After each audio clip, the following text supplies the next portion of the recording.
Fala, seus beleza? Rafael Seabra aqui. Nesse vídeo eu quero falar sobre o imposto mais covarde cobrado pelo governo e que tem total relação com os seus investimentos e com a sua vida financeira, tá? Então, desde agora, eu queria até que você já deixasse aqui nos comentários. Você sabia que os pobres pagam mais impostos que os ricos? Sim ou não?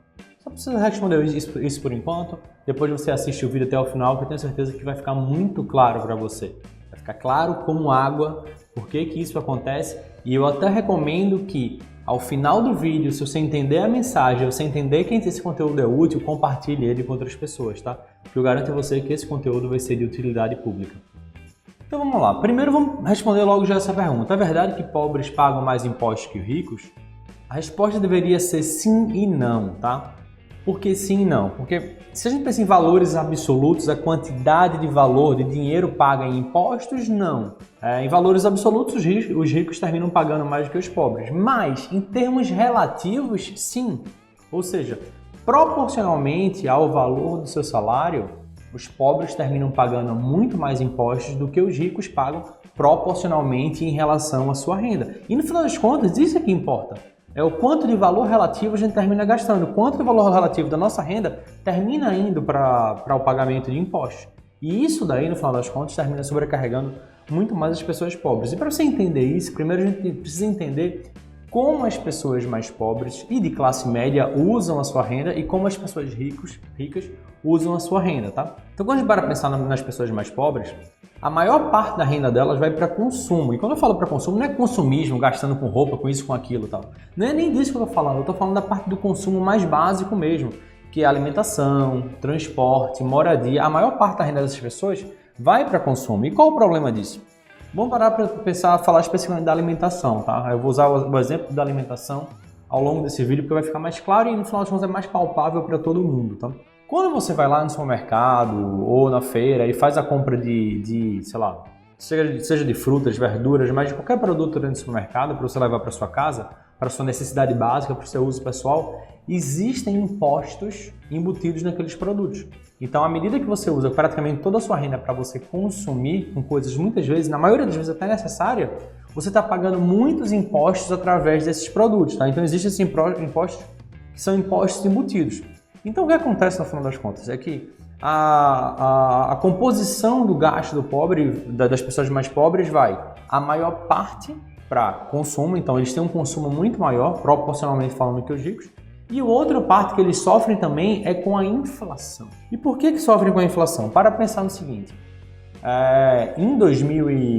agora em 2020, a gente teve uma variação de preços muito alta. Eu vou falar mais sobre isso ao longo do vídeo, tá? Mas primeiro a coisa que você precisa pensar é o seguinte, você chegou lá em janeiro de 2020 e fez lá compras no mercado, sei lá, levou R$100 para fazer compras no mercado. Se você levou esses mesmos R$100 para fazer compras em dezembro de 2020, pode ter certeza que você compraria muito menos produtos do que você teria comprado no começo do ano. Porque a inflação ao longo de 2020, sobretudo para alimentos, foi bem alta. Então, essa inflação também é algo que impacta diretamente a renda dos pobres e impacta diretamente o poder de compra dessas pessoas. Explicado até aqui, vamos dar uma olhada e ao longo desse vídeo eu vou falar bem mais, tá? Vai ficar bem mais claro por que essa inflação termina sendo o imposto mais perverso, mais covarde cobrado pelo governo e qual é o impacto do governo nisso daí.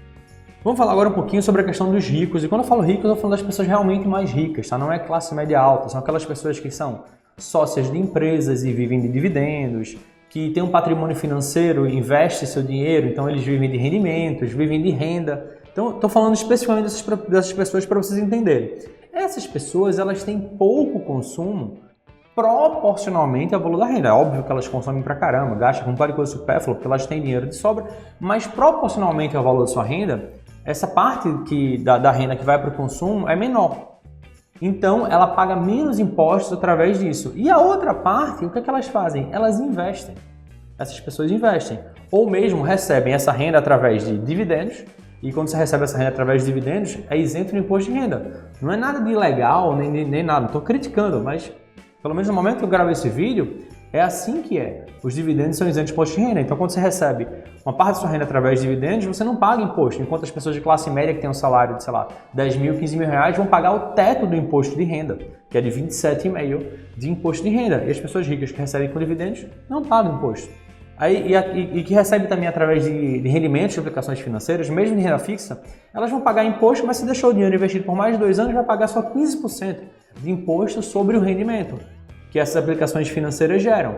Então, assim, elas conseguem pagar menos impostos no final das contas. E tem outro fator, eles sofrem muito menos também, as pessoas mais ricas, elas sofrem muito menos com inflação. Por quê? Porque elas investem uma parte do dinheiro, elas não consomem todo o dinheiro que elas ganham, elas investem uma parte do dinheiro em aplicações financeiras que as protegem da inflação. Você investe, por exemplo, em ações de empresas, a empresa faz, obviamente, um portfólio diversificado. A maioria daquelas empresas são o quê? Elas têm o faturamento delas vindo do consumo das pessoas, dos serviços que as pessoas contratam. E se tiver inflação, os preços dos produtos dessas empresas também sobem. Então, termina que o lucro da empresa termina aumentando também em momentos de inflação. Então, investimento em ações, de certa forma, te protege da inflação. Assim como quando você investe em títulos de renda fixa, que estão atrelados a índices inflacionários, como IPCA, e GPM, isso daí também vai proteger a tua rentabilidade, vai proteger o teu patrimônio em relação à inflação. Então, além delas pagarem proporcionalmente menos impostos, elas ainda estão muito mais protegidas da inflação. E agora que eu fiz essa rápida introdução, por que então essa tal da inflação termina sendo o imposto mais covarde? Vamos para pensar na inflação dos alimentos em 2020. Eu fiz até algumas anotações para poder trazer para vocês. Eu tinha falado daquele exemplo de o que você comprou em janeiro, você não conseguiria comprar em dezembro. Então, a inflação dos alimentos, de uma maneira geral, daqui a pouco eu cito alguns casos específicos. De maneira geral, foi de 14%. Em média, o preço dos alimentos subiu 14%. E aqui eu já deixo a pergunta, quem teve 14% de aumento durante o ano de 2020? Pouquíssima gente, né? Mas vamos lá. Com essa inflação de 14%, isso significa que se você tivesse pego R$100 e comprado só de alimentos em janeiro, quando chegasse em dezembro, você não conseguiria comprar a mesma quantidade de alimentos que você tinha comprado em janeiro. Você precisaria de R$114. Teria que subir o preço pela variação da inflação para, obviamente, se batesse com a mesma... Na média, precisaria ser alguma coisa desse tipo. Então, o que é que significa? Que ao longo do ano, o teu poder de compra diminuiu. A inflação deu uma mordida no teu poder de compra. Você pode até ter o mesmo dinheiro, mas pelo fato de ter existido inflação, existe uma mordida no teu poder de compra, na tua capacidade de colocar coisas para dentro de casa. Por isso que a inflação é tão danosa às pessoas de uma maneira geral. E quem é que tem interesse na inflação, né? É aqui que a gente precisa entender. Mas para explicar por que para quem é interessante a inflação, a gente precisa parar a pensar no seguinte. Se o poder de compra diminui com o passar do tempo, então isso é ruim para quem está consumindo, então para quem a inflação seria boa? A inflação seria boa para pessoas endividadas. Porque para pensar, se você precisa pagar hoje, vamos dizer que você tem uma dívida de R$100 mil, você precisa pagar ela hoje, ou você pode optar a pagar ela só daqui a 3 anos, por exemplo. É melhor você pagar o quê? É melhor você pagar depois, porque com o passar do tempo e com a inflação, como ela vai diminuindo o poder de compra, R$100 mil daqui a 3 anos vai valer menos do que R$100 mil hoje. Assim como R$100 valia em janeiro de 2020 mais do que ele valia em dezembro. Em dezembro ele valia menos. Então, com o passar do tempo, o dinheiro vai perdendo valor. Então, para quem é endividado, a inflação termina sendo boa. E aí, onde é que a gente entra? Onde é que o governo vai entrar nessa história? Para você entender onde é que o governo entra na história, pelo menos para começar a entender, você tem que primeiro se perguntar: quem é o maior endividado? Quem tem as maiores dívidas no mundo, de uma maneira geral? São os governos. Os governos são endividados até o pescoço, através de impressão de dinheiro, através de emissão de dívidas. Os títulos públicos, para quem não sabe, nada mais é do que o governo emitindo títulos, emitindo dívida e pegando dinheiro emprestado das pessoas que investem naqueles títulos. Então, sempre que o governo emite novos títulos, o governo está se endividando mais. Então é aí que você precisa entender. Então o governo é o maior endividado. Então para ele a inflação faz sentido. É importante que exista inflação. E aí por que o governo gosta tanto da inflação? Eu vou dar alguns argumentos aqui que eu tenho certeza que vai ficar claro como água para você, tá? Primeiro é o seguinte, quanto é que o governo paga de juros? Ele paga a taxa Selic. E a taxa Selic hoje, no momento que eu gravo esse vídeo, está em 2% ao ano. Está em 2% ao ano. E o que aconteceu? O governo veio reduzindo a taxa Selic de maneira muito forte e, na minha opinião, até artificial. A redução da taxa Selic foi totalmente fora do padrão. A gente não tem um nível de risco no Brasil para estar pagando uma taxa de juros de apenas 2% ao ano. Mas quando o governo reduz a taxa Selic, isso faz com quê? Com que reduza a taxa de juros das dívidas deles. Ou seja, ele vai pagar menos juros. Para o governo é bom. E qual o impacto? Inflação. A gente teve inflação muito alta em 2020. O IPCA, que é o índice oficial do governo, foi de 4,52, muito maior do que a taxa Selic. Então quem investiu, por exemplo, só com taxa Selic, teve rentabilidade negativa. Quem deixou o dinheiro na poupança, teve um rendimento real negativo. O dinheiro pode até ter crescido, mas cresceu menos do que a inflação.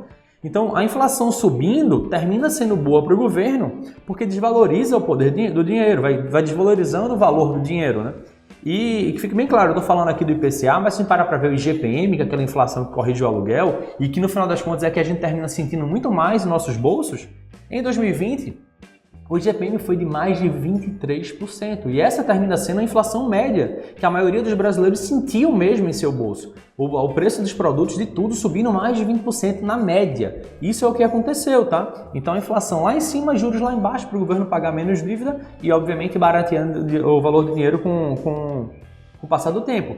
E isso é tão importante, a inflação é tão importante para o governo, que eles têm metas de inflação, é isso mesmo. Talvez você não saiba, mas o Brasil tem uma meta de inflação. Obviamente existe um piso e um teto para ela. Esse teto é para, obviamente, a inflação não sair do controle e trazer realmente um problema econômico, mas também existe um piso, ou seja, um valor que tem que ter pelo menos isso daqui, não dá para ser menos que isso não. Se for menos que isso, a gente tem que criar algum mecanismo para dar uma inflaçãozinha, porque a inflação é importante para a gente. E hoje no Brasil a meta é de 4% ao ano, que a inflação fique 4% ao ano e tem um intervalo, uma margem aí de 1,5% para cima e para baixo.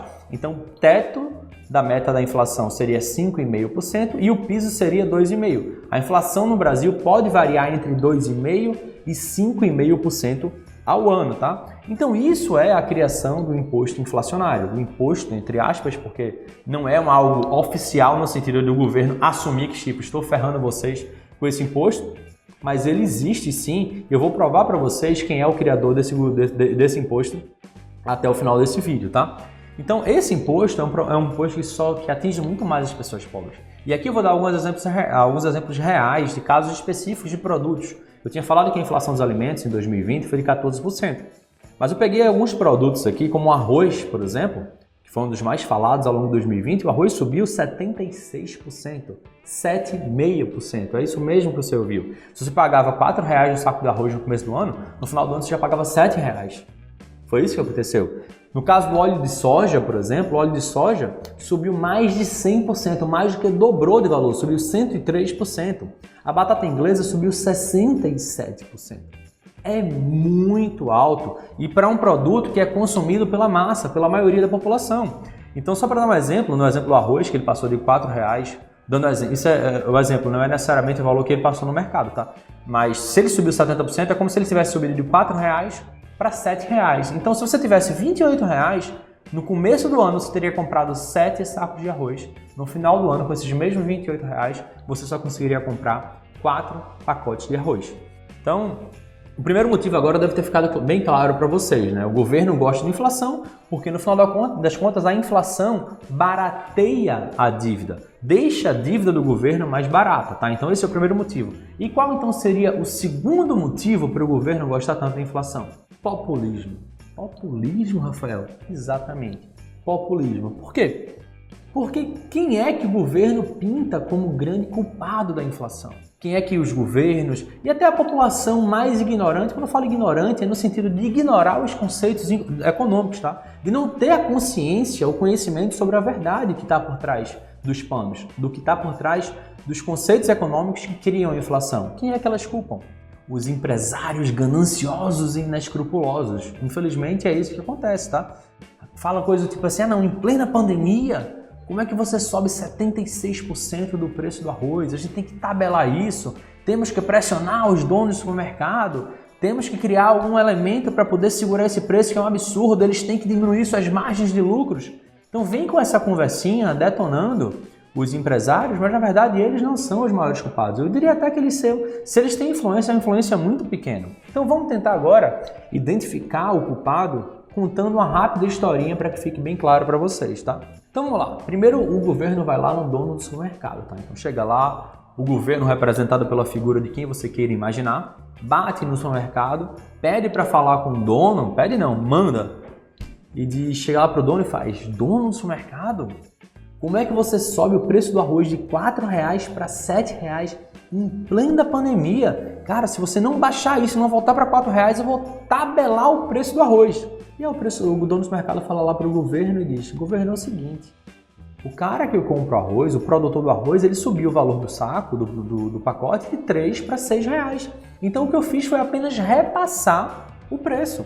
Eu só fiz repassar, não aumentei meu lucro nem nada não, tá? Se você disser que vai tabelar o preço em R$ 4,00, eu vou parar de comprar. Porque eu não posso comprar arroz a 6 para vender por 4, senão eu vou ter prejuízo. Aí o governo faz: então quer dizer que você não é culpado desse aumento, você apenas repassou o preço.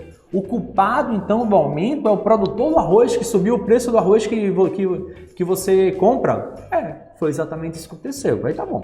Aí a gente vai para o segundo passo, o governo vai lá no produtor do arroz, na empresa que produz arroz, bate na porta dela, pede para falar com o dono e vai lá e aborda o cara. Cara, como é que você sobe o preço do arroz em plena pandemia de R$ 3,00 para R$ 6,00? Que absurdo! Como é que você faz isso? Uma medida desnaturada. E aí o cara diz: governo, não foi bem assim, tá? Primeiro de tudo, o que é que aconteceu? A gente teve um problema muito sério com a desvalorização do real. Então, com a desvalorização do real, o dólar ficou muito caro, subiu muito. Então, boa parte da nossa capacidade produtiva é através de maquinário importado. Nossos custos de produção subiram muito ao longo desse ano por conta desse fator dólar, e por conta disso a gente teve que repassar uma parte desse valor, vamos dizer assim, para o preço do arroz. E tem um outro fator: como o dólar subiu muito, criou uma oportunidade muito boa para mim de exportar arroz. Então, em vez de vender arroz aqui no mercado brasileiro por, sei lá, R$ 3,00, eu posso vender arroz por $3 com dólar a R$ 5,00. Então, diga para mim, qual que faz mais sentido? Eu vender arroz aqui no mercado interno ou eu vender arroz no mercado interno? E aí o governo vai lá e... Tá, então de quem é a culpa no final das contas?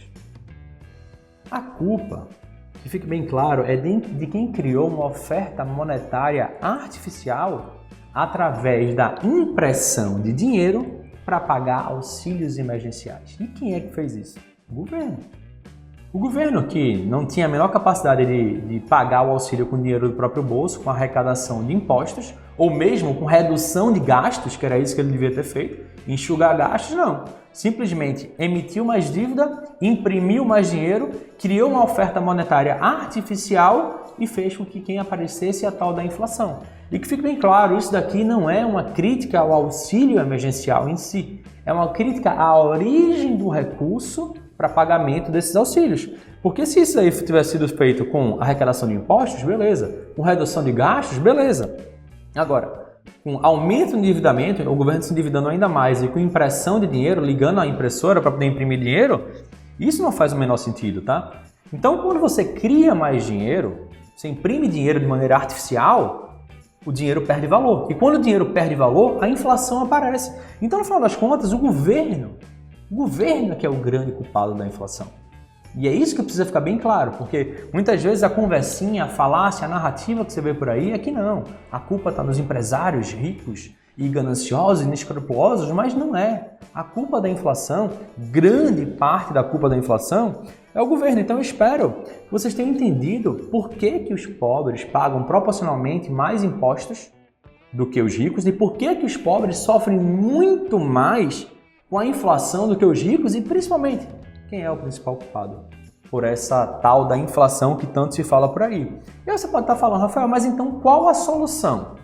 Eu não posso estar dependendo do governo para esse tipo de coisa, senão eu só vou me ferrar. E é mesmo, depender do governo, para a grande maioria das coisas é só se ferrar. Depender do governo para sua aposentadoria é se ferrar. Depender do governo para poder melhorar suas condições de vida é se ferrar. Depender do governo para baixar o preço dos produtos é só se ferrar. Depender do governo para aumentar o seu salário é só se ferrar. Então, na maioria das vezes, você precisa tomar atitudes. E em relação à inflação, o que você precisa fazer é investir uma parte do seu dinheiro, pelo menos uma parte do seu dinheiro, porque quando você se organiza para reduzir seus gastos e investir, você primeiro está reduzindo aquela parte de dinheiro que está indo para consumo e segundo, você está colocando seu dinheiro para trabalhar para você através de investimentos, tanto em renda fixa quanto em renda variável, que podem te trazer não só juros, mas também te proteger da inflação.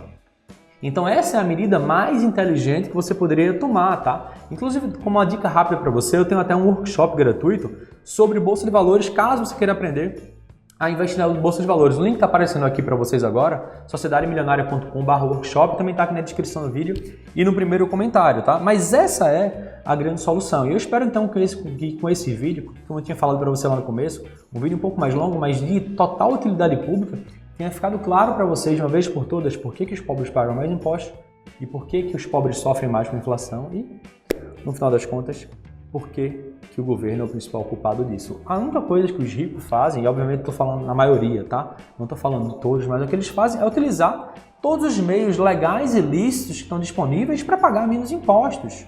Então, receber renda através de dividendos, você paga menos impostos.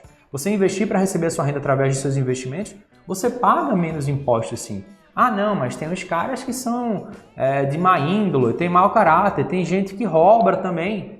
Isso acontece independente do dinheiro que você tem, tá? Tem pobres de mau caráter, tem pessoas de classe média de mau caráter e tem pessoas ricas de mau caráter. Essa não é a explicação. A principal explicação tá no que eu falei ao longo do vídeo. Então, espero que tenha ficado claro para você. Se você vier gostar desse vídeo, deixa o seu joinha, clica no like aqui embaixo. Se você ainda não é inscrito aqui no canal, só você clicar no botão vermelho que tem aqui embaixo para inscrever-se. Depois você clica no sino para ativar as notificações e assim você não perde nenhum dos próximos vídeos. Esse vídeo ficou por aqui, a gente se vê no próximo vídeo. Tchau, tchau.